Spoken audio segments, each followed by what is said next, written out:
Welcome to Inside the PSC, an inside look at the inner workings of the Public Service Commission of West Virginia. I'm your host, Karen Hall, and my guest today is Mr. Dave Ellis, who is a well-respected advisor and consultant to the Commission. Before we begin our interview, we're going to start, as usual, with a video from Chairman Charlotte Lane talking about the efforts that she is putting forth trying to save your electric reliability. Hello, I'm Charlotte Lane, Chairman of the West Virginia Public Service Commission. I recently issued a sworn statement on behalf of the Public Service Commission. It is at the heart of a multi-state effort led by West Virginia to limit an attempt by the federal government to wreck our state's economy. While that is important, it is even more crucial to protect the nation's electric energy supply. I confess this latest assault on coal-fired electric energy generation makes me angry. We are talking about the promise that when you go home tonight and flip the electric switch, you will have power to cook dinner, watch television, or use your home computer. It is all well and good to aspire to a higher plane in energy production and to protect the environment. Everyone wants that, but wanting is not getting. Wishing for a cleaner energy supply is doing just that, wishing. You can pass all the laws you want, calling on us to switch to cleaner energy, but that won't make cleaner energy more reliable. Until reliability is assured, we realists want to stick with what we know is a reliable energy source, and that is coal. It is the backbone of our state's economy. So new rules proposed by the U.S. Environmental Protection Agency that will accelerate the end of coal-fired electric generation are being opposed by the Public Service Commission, along with our state government and more than half the other states. These rules were issued under the fictitious notion that a mostly untried technology known as carbon capture will allow electric power plants to use coal in the future with some slight adjustments. Those adjustments are not simple. They are untested, untried, and unreliable. So for now, my 27-page sworn statement about the incredible damage these rules will cause will be a cornerstone of the lawsuit that fights to keep our reliable energy supply safe. So many efforts being made on behalf of the public by the Public Service Commission, and it's nice to know what some of those things are. As I mentioned before, our guest today is Dave Ellis. Mr. Dave, welcome. I'm glad to have you with us today. Thank you. Glad to be here. Now, you are a deeply valued advisor and consultant to the Commission, but that is not where you started. You've been at this for a very long time, and you are our supreme expert on rate making and the rate making process. So can you start out by telling us a little bit about your background and how you came to be in this business? Well, Karen, as is the case with probably a lot of young people, which I'm not young anymore, but I was at one time, the Public Service Commission was the furthest thing from my mind when I graduated from high school. I've been a West Virginian all my life. I was born in Clarksburg, West Virginia, grew up in Clarksburg, and went to WVU in the early 60s. My plan was to be in the medical field at that time. But in 63, I was looking for a summer job between semesters and ended up coming down to Charleston and getting a summer job with the Public Service Commission. I'd never heard of the Public Service Commission. As a matter of fact, back in those days, very few people ever heard of the Public Service Commission. It was a sleepy little agency that didn't have very many rate cases back then. So I worked in that summer job, and at the end of the summer, I had decided, I really like this. This is interesting. It deals with public utilities. It deals with setting rates, and there were things that were just starting to happen at that time. at the Public Service Commission, which I'll mention in a minute. So I decided to not go back to WVU and asked the commission if I could stay on as a permanent position. And then I went to West Virginia State College to get my degree in accounting because that's what I was involved in at the Public Service Commission. That summer job was with a division that was called the accounting department at that time. And so that's how I got started at the Public Service Commission. That was in 1963. And I have been at the Public Service Commission almost continuously since 1963. Almost continuously, except for that stint you spent in Washington, D.C. I spent a 5-year stint in Washington, D.C. from 2004 to 2009, and then came back to Charleston and went back to work for the Public Service Commission in 2009. Okay, very good. And one of the things that the chairman and I talk about often on this show is the importance of getting into public service. And I think that your story could be an inspiration to a lot of people who maybe don't think about working for the state or that it would be that interesting, but it really is a fascinating field and something that a lot more people, I think, should consider. It is. But it is. Rate making, it is one of the most complex issues that faces the Public Service Commission. You being the expert, can you please define for the viewers what rate making is and how the commission goes about it? Every public utility that the commission has rate jurisdiction over, which is most of them, cannot set their own rates. The public utilities rates are set by the Public Service Commission. So when a utility wants to increase its rates, it has to make a filing at the Public Service Commission for approval of a rate increase. Now, the rate cases can get quite complex. The way they work is that there's a variety of types of rate cases that the utilities can file under, the largest of which is a full-blown base rate case.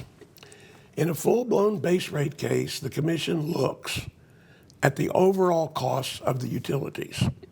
And those costs include, a big portion of those costs include the cost of the infrastructure that they have in place.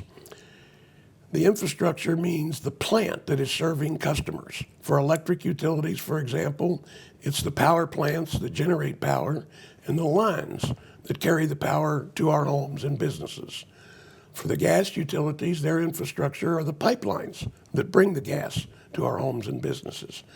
And water utilities have a combination of production facilities and pipeline facilities, although some water companies purchase their water and don't do their own production.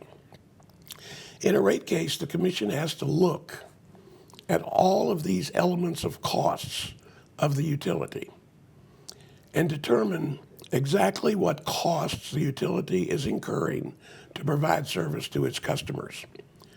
A big component of costs, as I said, is the infrastructure, and we call that the rate base, the amount that's invested by the utility to serve its customers.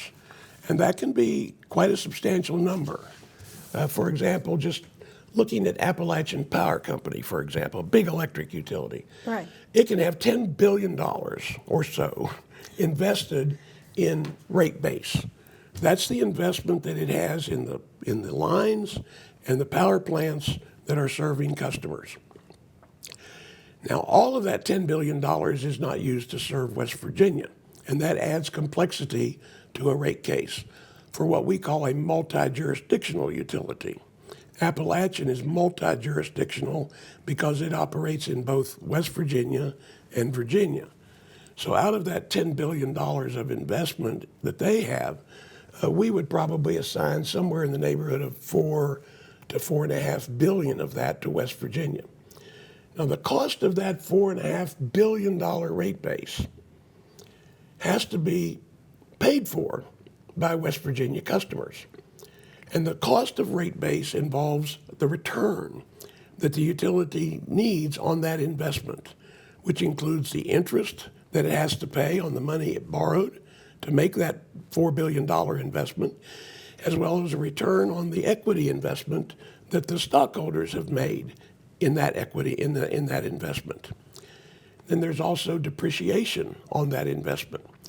Those factors, the return on the rate base and the depreciation, enter into a large component part of the rates that we have to set for the utility.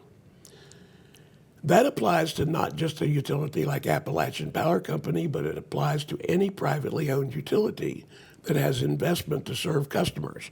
West Virginia American Water Company, Mountaineer Gas, Hope Gas, any privately owned company that has a rate base. It might not be $4 billion. It may only be $100 million. But relatively speaking, since they're serving a much smaller customer base, the cost of that rate base and the return on that rate base is an important element in setting rates for those utilities. Now, the Commission adjudicates these cases based on a record that is developed. The utilities have to come in and tell us what they think their reasonable costs are. Then there are interveners in the case that can tell the Commission whether they agree or disagree with the utilities, as well as the Commission staff plays an important part in advising the Commission or making a recommendation on the record to the Commission as to whether the utility is asking for too much, or if staff thinks they're asking for too much, what elements of those costs should the Commission adjust. Now, the rate-based costs account for about 40% of the rates that we pay. The other 60% is something that we call expenses, operation and maintenance expenses. Those make up about 60% of the rates that we pay. And those include everything like fuel costs to generate electricity, the salaries that they have to pay their employees that work on the lines and that maintain the lines, and all the other normal costs that you would expect a business to have in operating a business. The Commission looks at all of those in a rate case, and then based on the record that's been developed in that rate case, the Commission has the job of balancing the interest of the utility for fair and reasonable rates, because under the law, we have to give the utility fair and reasonable rates. They have to be allowed to recover their costs if the Commission determines that those costs are reasonable and prudently incurred. They also have to be given a return on their rate base that is fair and reasonable. The Commission has too many decisions to make. Are the costs reasonable? If they're reasonable, were they fairly presented to the Commission? Are they ongoing? And if they are, we build that into rates.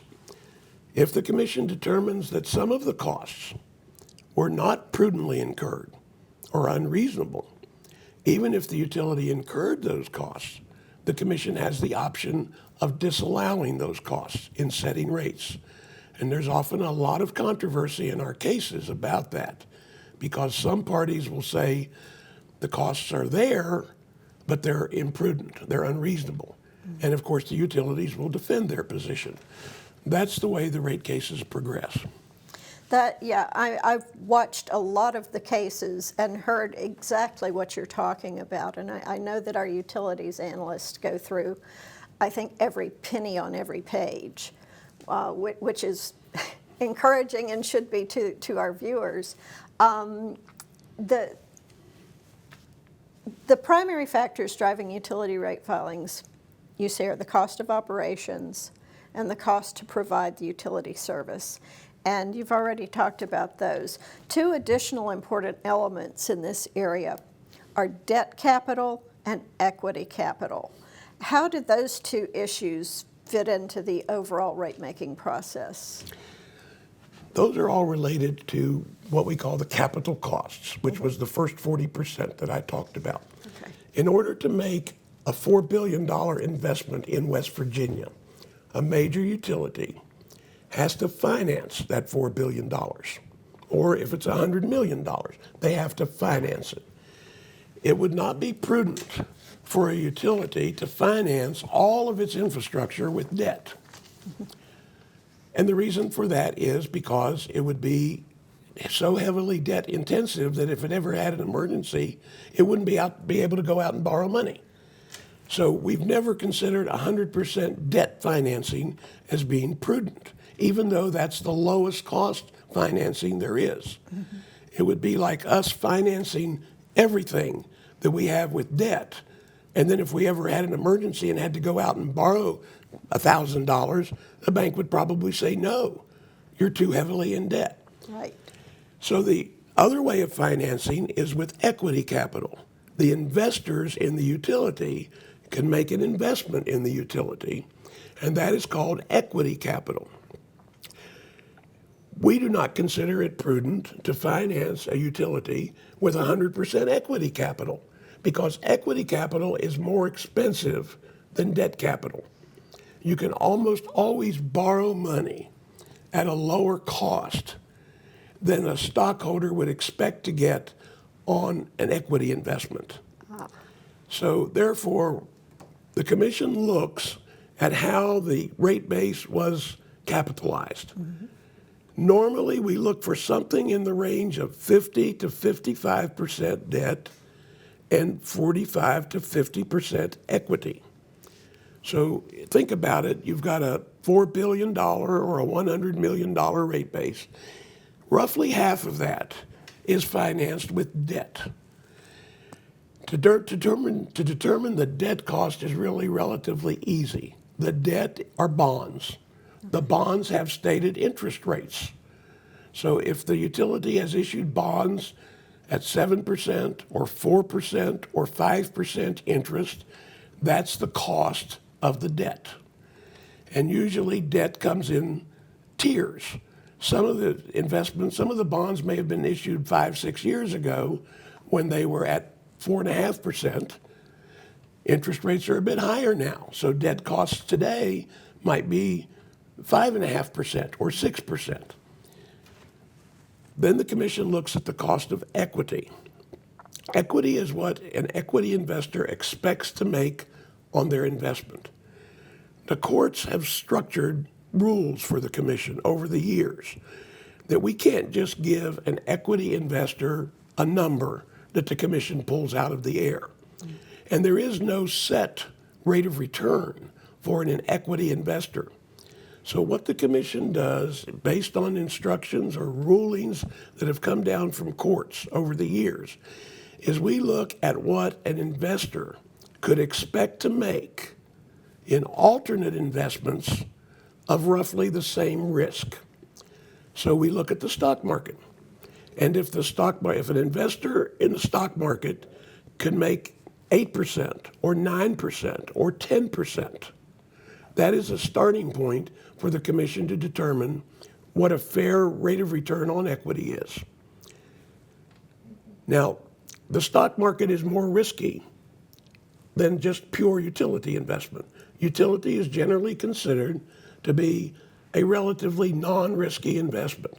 So if the overall stock market is earning 12%, the commission might say, well, for a utility, a fair return is 10%. So that's the way debt and equity work. The commission averages those numbers and says on average, if you have 50% debt that's costing you 7% and 50% equity that has a fair value of 10%, then somewhere around 8.5% is a reasonable return for you to make on your investment. And that is the way the commission brings the return on debt and equity into the rate-making process. Absolutely fascinating. I'm just fascinated by this whole subject. Actually, we're going to take a break here for a few seconds. We have another message from Chairman Lane. She is going to talk to us about the very important issue of calling 811 before you start a digging project. This is for your safety and the safety of everyone around you. Let's take a look. Hello, I'm Charlotte Lane, Chairman of the West Virginia Public Service Commission. Every August 11, the calendar page reminds us to call 811 before digging. West Virginia 811 is a free service that coordinates with utilities to locate underground utilities before you put a shovel in the ground. You are required by law to call 811 at least 48 hours before you excavate. The West Virginia Damage Prevention Board aggressively investigates every reported violation of the one-call law. Anyone can report a suspected violation at its website. Simply click on Report Violation and fill out the form. A board member will first check to see if a project ticket was issued for the work. If not, the board will contact the parties involved and collect all the pertinent information. Then a determination is made as to whether there was a violation. For a first offense, violators will receive a letter that explains the law and the nature of their violation. They are required to watch an instructional video and to pay a $25 fine. The goal is more to educate than to punish. If there are repeat violations, the amount and nature of the penalties increase. You may even be held liable for the cost of repairing the line. At the top end of the scale, violators may be charged with a misdemeanor and fined up to $5,000 per incident. If you do strike an underground utility line, call 911 immediately. Never attempt to make repairs to utility lines on your own. Repairs that are not properly made and documented by the utility company can cause bigger problems down the road. Even more sobering is the fact that striking an underground utility line can cause severe harm to you or others. Damaging some facilities, such as natural gas lines, can cause serious injury, property damage, or even death. It's always better to be safe than sorry, so always call 811 before you dig. It's the smart thing to do, and it's the law. A very important message indeed. This is Inside the PSC. I'm your host, Karen Hall. My guest today is Dave Ellis, an advisor and consultant to the Public Service Commission. Mr. Dave, this conversation has just been absolutely fascinating. One thing we haven't talked about, another change that I know you've seen a lot of since you've been with the Commission, is the rise of the public service districts. Can you talk about how that has affected the state? Yeah, as I mentioned, when I started at the Public Service Commission in 63, we were a much different agency, and the structure of our utilities throughout the state was much different. Now, in 63, if you recall, that was at the time of the Kennedy administration. Mm-hmm. And we had a gentleman by the name of A. James Manchin, who was a director of the Farmers Home Administration. Their goal was to expand water and sewer service in rural West Virginia, as well as rural United States. Right. That was a major point of the Kennedy administration. So there was a lot of federal money available for expansion of public service districts in West Virginia. When I started in 63, there were 24 water public service districts throughout the state in all 55 counties. And there were 22 sewer public service districts. They did not serve very many customers. Today, there's 163 water public service districts and 130 sewer public service districts. And most of those were financed and built in the decade of the 60s and 70s. And they are providing very good service, most of them, they try to many, many customers that would never have had public water or public sewer if it wasn't for the public service districts and the federal financing. That was helpful. Now, one of the things that we're faced with today, if these things were built in the 60s and 70s, think of how old they are now. Exactly. They're reaching the end of their useful life, if not have already reached the end of their useful life. When they were built with subsidized federal money. A lot of that money has dried up now. So there is a lot of pressure on the districts and the commission to try to figure out ways to keep the districts operating at reasonable rates. But the way they have grown, and I was there in the 60s when we were financing and building the public service districts, and that was one of my first jobs at the commission, was to analyze new applications for public service districts. Wow. And they've done a great job in providing water and sewer to customers that are not located in city limits and are not served by the large private utilities. That's been a really, really important development, I'm sure. And I know that that's also where our involvement with the distressed utility cases is coming in now. So there's a lot of work going into trying to keep those smaller utilities afloat. It's very important because, as you say, some of them are distressed now because they're so old. Yes. The facilities are just so old and have to be replaced. And I understand another one of their problems is a decrease in their customer base because so many people are moving from the rural areas that their customer base has decreased, so that decreases, of course, their revenue source. Customer base is always important for public utilities. Public utilities, the more customers they have, the wider they can spread the costs and keep the rates down. Yes. That's very important. Exactly. Now, I know that you said before we leave you want to talk about some of the interesting people that you've known and worked with while you were here. But before you do that, I want to ask you, we haven't even touched half of our questions. Will you please come back and do this again? I'll be glad to. Just Great. invite me. Excellent. You are most definitely invited. Now, tell us about the people that you have worked with who have really influenced you. Well, when I came to work for the Public Service Commission, we were a relatively small agency. As a matter of fact, the accounting department that I worked in was all housed in a single room. There were like 8 or 10, 12 desks, double desks, and we all sat at those double desks. Over the years, we've grown quite a bit. And you mentioned a little bit ago the dedication of people that come to work for the Public Service Commission. And that's what I have found.